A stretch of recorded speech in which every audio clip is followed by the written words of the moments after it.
Son Excellence, M. Macky Sall.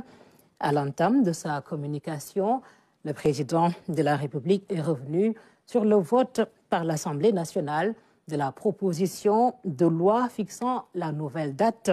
du scrutin présidentiel au 15 décembre 2024, en réaffirmant sa décision de ne pas prendre part à l'élection.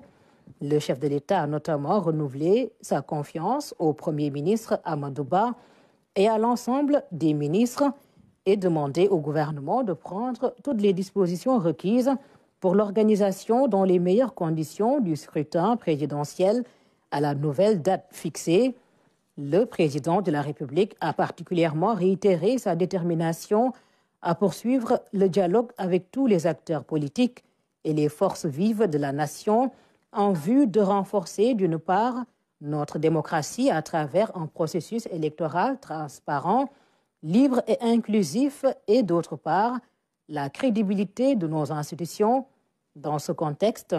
le chef de l'État a décidé d'engager les voies et moyens de mettre en œuvre un processus pragmatique d'apaisement et de réconciliation pour préserver la paix et consolider la stabilité de la nation.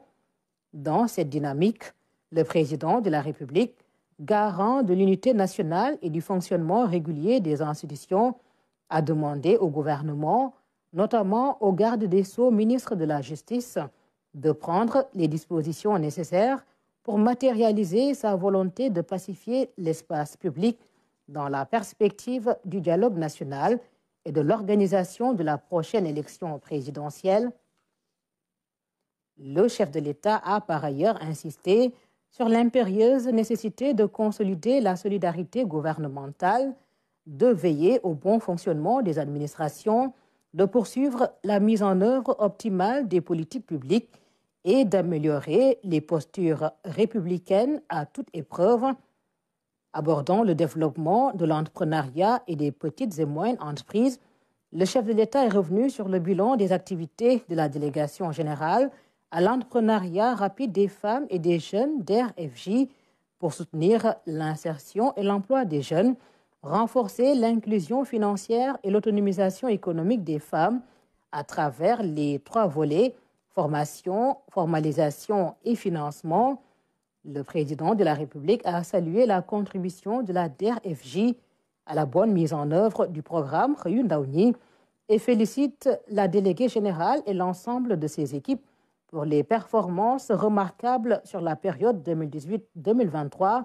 qui sont relevées par les statistiques disponibles ainsi qu'il suit. 115 milliards de francs CFA injectés dans l'accompagnement des initiatives entrepreneuriales des femmes et des jeunes,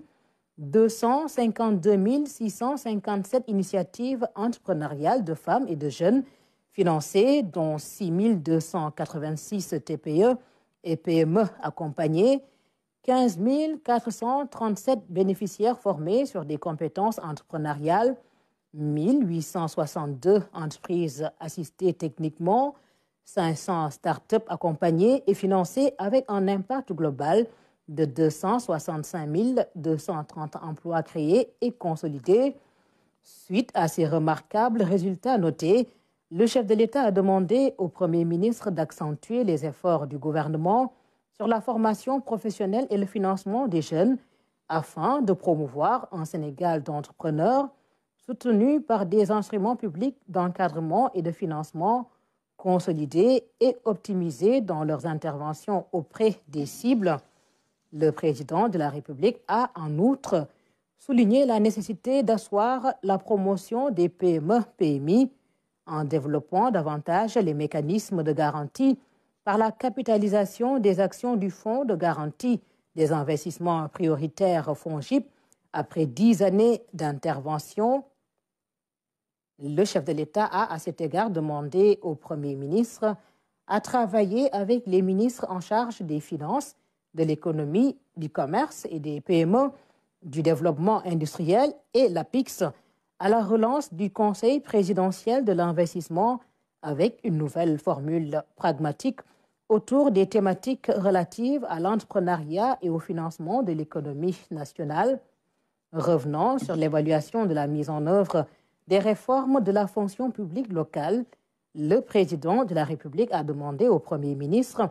et au ministre en charge des Finances et des collectivités territoriales de prendre toutes les dispositions pour une évaluation de la mise en œuvre des différentes composantes de la fonction publique locale avec l'application de la loi numéro 2011-08 du 30 mars 2011 relative au statut général des fonctionnaires des collectivités territoriales. Le chef de l'État a rappelé son attachement à la professionnalisation du capital humain en service dans les collectivités territoriales et a demandé au ministre des collectivités territoriales de renforcer le cadre de supervision des activités du Centre national de la fonction publique locale et de la formation, structure fondamentale dont le fonctionnement optimal reste un gage d'une gouvernance performante des collectivités territoriales. Sur le climat social, la gestion et le suivi des affaires intérieures, le chef de l'État est revenu sur les sujets suivants. Premier sujet, l'organisation du pèlerinage aux lieux saints de l'islam, en demandant au Premier ministre et au ministre des Affaires étrangères et des Sénégalais de l'extérieur de prendre toutes les dispositions nécessaires avec les acteurs publics et les opérateurs privés en vue d'assurer l'organisation dans les meilleures conditions de l'édition 2024 du pèlerinage aux lieux saints de l'islam. Deuxième sujet, les préparatifs de l'appel de Seydina Limamou Laye en demandant au gouvernement de prendre toutes les dispositions requises en liaison avec les organisateurs pour assurer le bon déroulement des célébrations de la 144e édition de l'appel de Seydina Limamou Laye. Dans sa communication, le Premier ministre a tout d'abord réitéré sa loyauté au président de la République et marqué son soutien à sa décision du 3 février 2024 suite à son message à la nation. Le Premier ministre a également remercié le chef de l'État pour la confiance renouvelée à son endroit ainsi qu'au gouvernement en demandant au ministre de prendre les dispositions nécessaires pour une bonne organisation du dialogue national et la parfaite conduite du processus électoral. Le Premier ministre est enfin revenu sur le suivi de la coordination de l'activité gouvernementale en évoquant la rencontre des banques centrales sur le changement climatique, l'audience avec les acteurs syndicaux. Au titre des communications des ministres. Le ministre de l'Agriculture, de l'Équipement rural et de la Souveraineté alimentaire a fait une communication sur le suivi de la campagne de commercialisation de l'arachide 2023-2024, la campagne de contre-saison froide 2023-2024, les prévisions de mise en valeur en 2024 dans la vallée du fleuve Sénégal et les exportations de produits horticoles. Le ministre de la Pêche et de l'Économie maritime a fait une communication sur la nouvelle stratégie nationale de développement durable de l'aquaculture 2023-2032, SNDAQ 2023-2032. Et enfin, des mesures individuelles. Le président de la République a pris la décision suivante. Madame Oulimata Sarr, expert financier, ancienne ministre, est nommée président du Comité national de l'initiative pour la transparence dans les industries extractives ITIA. Aramdao, merci.